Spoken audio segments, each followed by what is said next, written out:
Hello everyone, my name is John Bodine with Redemptive Psych and welcome back. Today we're doing our first video discussing a broad picture of the personalities. It's called the Temperaments, the 4 Temperaments. It's really 4 categories that the 16 types for the most part neatly fit into, and these different categories describe their preferences, how they see the world, but more than anything, it describes their role in society, in a company, in a family. The 4 temperaments are really from a sociological, from a societal community perspective of how each of the types collectively into 4 roles fit, function, contribute, and interact with society. Now, the history of the 4 temperaments is probably the oldest or one of the oldest theories of personality that exists. It goes back thousands of years, at least to the ancient Greeks, Hippocrates and Plato especially, and some in between there, and then from there all the way till modern day with especially these 2 gentlemen who I know he has passed. I'm not sure about Montgomery, but Keirsey especially was a major contributor and advancer to the theory of the 4 temperaments. But historically, you could also make some arguments that it goes back even further than the ancient Greeks. There's passages in Ezekiel and in Revelation in the Bible that you could interpret as being related to personality types. So we may talk about that a little bit later. But for the sources of this talk today, it's mainly going to come from these 2 books, People Patterns by Montgomery and Please Understand Me Too by Keirsey. There are a couple other authors and teachers out there on the 4 temperaments who have done good work here. Just personally, I find People Patterns a little bit more accessible. It's designed for that. It's designed to be a little more user-friendly. Keirsey he's a bigger pioneer in this field, but I found his book a little inaccessible. I found a plethora of kind of vague descriptions of the temperaments a little difficult to grasp. However, his website is excellent, and I will link that down below if anyone wants to check it out to learn more about it. It's simple, it's streamlined, it has detail, and is very digestible. So I'll link that down below. So the temperaments are simple in a way, in a broad stroke. They are simple and they can be used to type people, though I caution against just using it because as we'll talk about how to type the temperaments, it may seem really simple, but it takes a lot of practice to see how some of the temperaments can sometimes look like each other, or certain types can mimic other types. So it's not as cut and dry as, that person talks like this person talks like that, therefore they're a guardian or artisan or whatever. But they can be a powerful tool, especially an initial tool, to kind of figure out where someone may be placed in a broad characteristic of personality. So usually the way that the temperaments are conceptualized is that the guardians, the SJs, the reliable people, the administrators, the ones who keep showing up for work and keep things going, they are in the shape of a pyramid. They are often placed as the biggest layer at the bottom, holding everything up, and that is somewhat true. Their role is to be kind of these rocks, this earth that is not easily moved, that is stable, that things can be built upon. I find it a little condescending personally because it presents the SJs in a way that they're not smart or not capable. And while generally they're not quite as intellectually interested as the idealists or the rationals, it's definitely not to say that they're not smart. And in fact, their intelligence may be expressed a little differently than what we might think of like an Elon Musk or something who's a rational. But I caution people to be careful with interpreting the pyramid as like a hierarchy of value of like, the most valuables are the rationals who are usually at the top. Their roles are different, and the reality is if any of these temperaments didn't exist, the whole system would collapse. Instead of starting with the guardians, starting in the day-to-day, I'm going to start the opposite direction. I'm going to start with the rationals. Who are the rationals? What are the rationals? What role do they have? Now, I have used a single word to describe the temperaments here: reliable, performative, visionary, innovative. They are not perfect words. There are other words you could choose. In fact, there's not really enough words you can pick to fully describe one without overlapping with another temperament. I totally understand that you could make an argument that visionary is more appropriate for rationals, for example. But in my opinion, in my perspective, these words capture more of the uniqueness of the temperament. So I'll describe those a little more, those words as we go. So first, the rationals, innovative rationals. Both of these temperaments, the NFs and the NTs, are future focused, whereas the artisans are more present focused and the guardians are more past focused. They're preserving tradition, they're preserving order, and they're somewhat directly opposed to the rationals, in terms of rationals looking for new innovations, new technology, new systems to make things more efficient and better, and guardians are protective of the way that things already are, because maybe they're good enough. And while there's natural tension between the guardians and the rationals, the relationship between them can become synergistic, where guardians can become early adopters of the rationals theories or ideas or systems, if the guardians can agree that some enhancements or optimization is necessary. This can be as simple as a librarian using a more streamlined version of a computer system or a sorting system, something like that. You could look at like government agencies, like the DMV, for example, as somewhat being stuck in guardian land, where they're preserving traditions of the past that are not really as effective or efficient as if you brought a couple rationals in to enhance this system. It would be a whole different thing. So yes, the guardians can defend tradition to a fault. However, the other side of it is rationals can have the danger of making too much change too quickly and fixing things that are not really broken and enhancing things that actually make it worse. Like, I complain about constant updates with games or technology that actually make some things worse while it tries to make other things better. So while the rationals and the guardians are somewhat opposed to each other, there can be, it's like a checks and balances between them. And if you examine different couples or different work partners, oftentimes it may be a guardian and a rational who are together.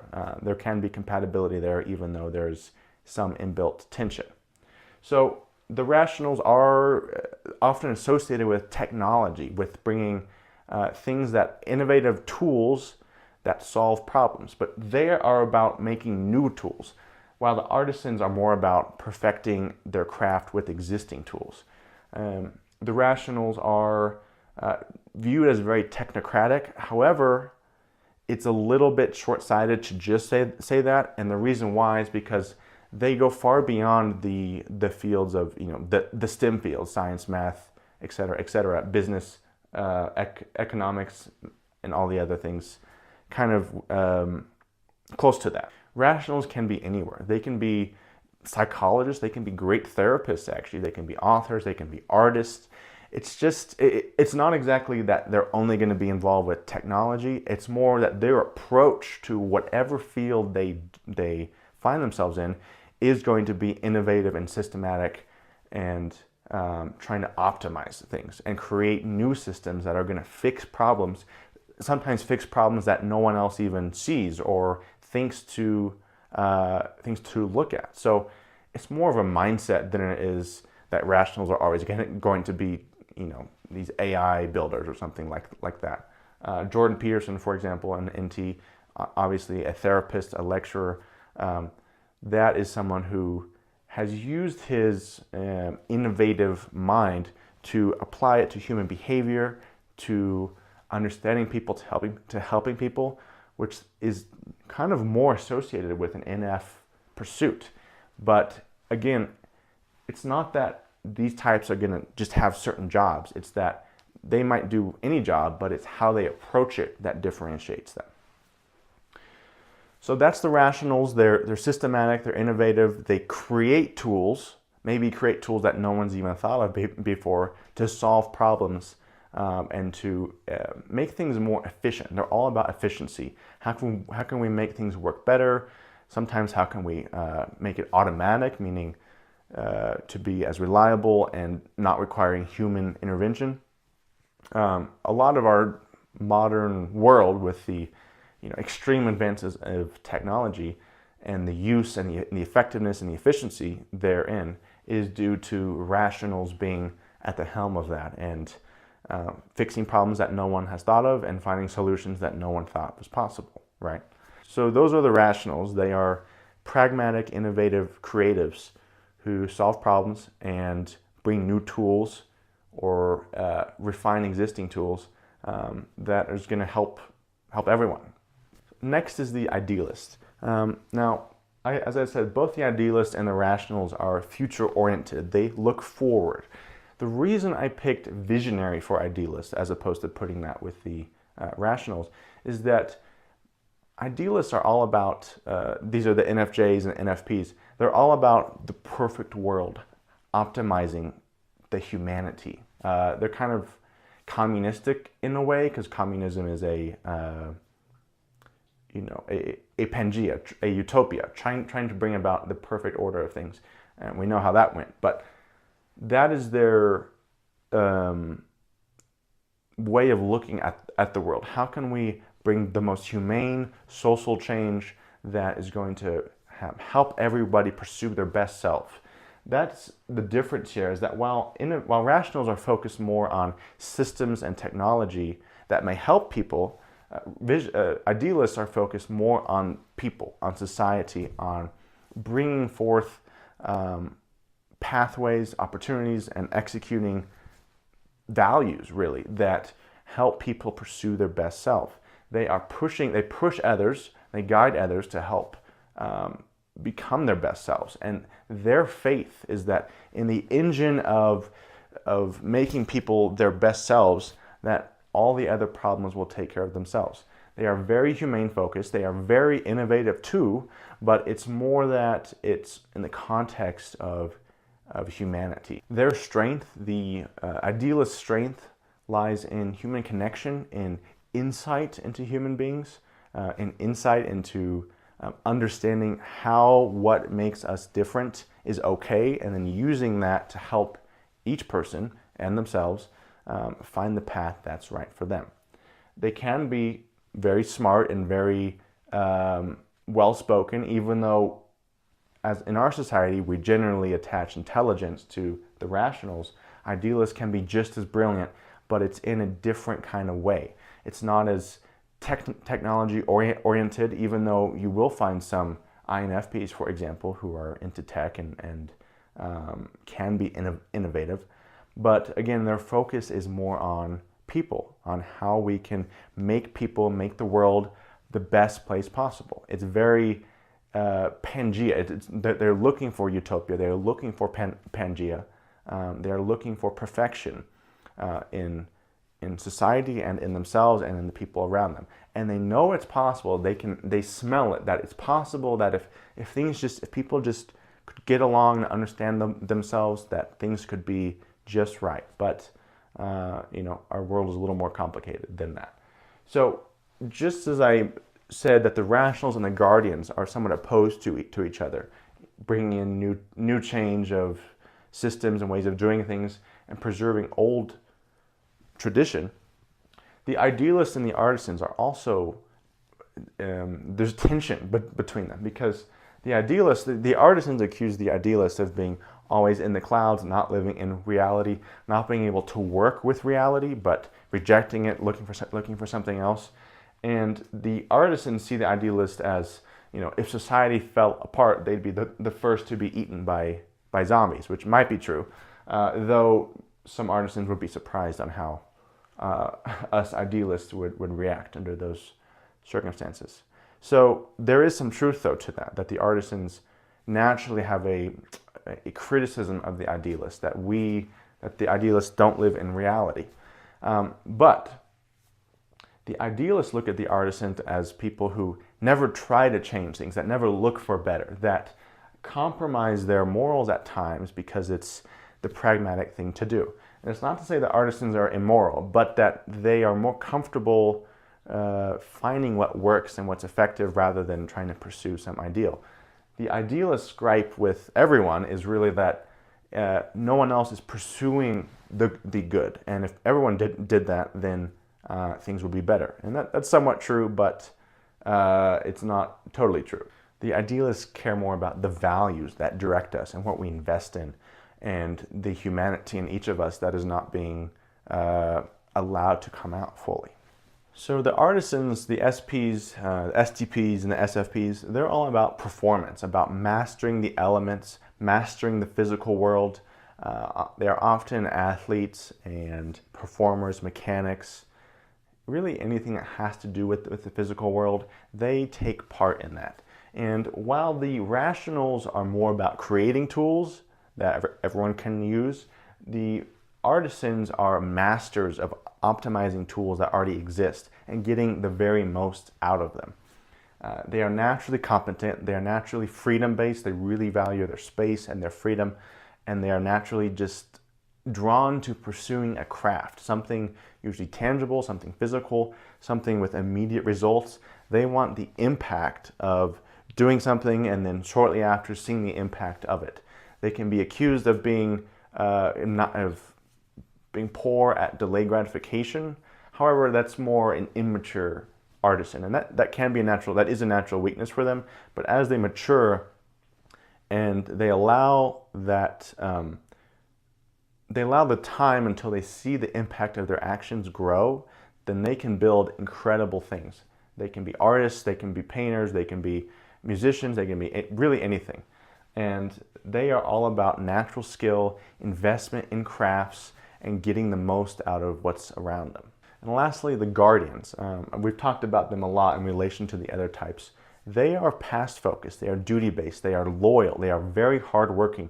Their perspective is all about, if I show up, if I put in the time, if I make sacrifices, then it's going to be okay. And we need to preserve the order of things that has already been passed through tradition, because that tradition worked for past societies and past generations and my grandparents and so on and so forth, that there is value there that needs to be preserved and built upon. And they are right. There is a lot of things that need to be preserved. Their natural tendency is to resist change because they're so focused on preserving what already is, that change is naturally challenging for them. Especially the two ISJs, the ISTJ and the ISFJ, who are more fearful directly of the future. The ESJs are a little more open to at least exploring the opportunity for change, but they are also resistant to changing it. However, when they are really fed up with the system and they've suffered long enough to preserve something that hasn't given back to them, then they become really industrious, and they can be creative in certain ways to adapt new change, to see what really needs to change, because the rationals see the big picture, but they miss some of the innovations that need to take place on a day-to-day basis. And this is where the hidden creativity of the Guardians exists, is that they see the industrious possibilities of optimizing and making small changes throughout the day and throughout the week. And that is how they build their faith also, that not all change is scary, is by bringing in a little bit of change throughout their year, throughout their month, throughout their workspace, throughout their home, and realize that things really do get better if they are a little more open to making some changes. The value of being resistant to change, like we mentioned earlier, is not being too hasty to change things that really don't need fixing. Some things need fixing, but not everything, right? So they are the ones that keep everything together. The artisans use the tools in their environment, they enhance things, they build stuff. They're all about building stuff.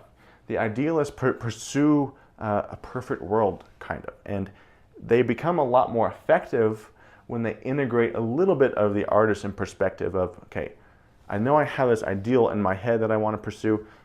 What is around me? What is around me that I can use to make my room better, to make my family better, my community better? And when the idealists embrace a little bit of the artisan perspective, they become way more effective. And being effective is what is going to get idealists the respect of artisans and rationals.